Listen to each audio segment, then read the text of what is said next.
Hello mga ading, magluluto tayo ng tinola. Eto, naglagay ako ng luya, bawang, at saka sibuyas. Ayan. Pinagsabay-sabay ko na. Palabasin muna natin ang aroma ng ating mga sangkap bago natin ilagay ang chicken. Ayan, dito pwede na natin na ilagay ang chicken.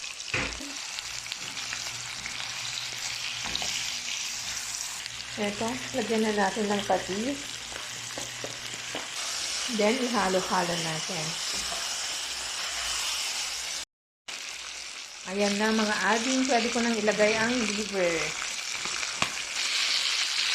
Ayan. Tapos ihalo-halo natin. Lagyan na natin ng water.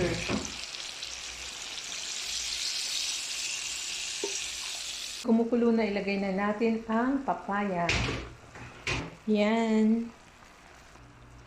Maglalagay din ako ng siling verde. Yan.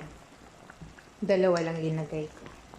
Ayun naman, ilagay ko na ang dahon ng sili.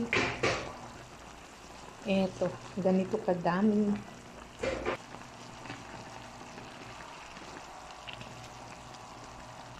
Naglagay pala ako mga ading ng paminta dito. Luto na ang ating tinola. Another way of cooking tinola. Kain tayo. Keep safe everyone.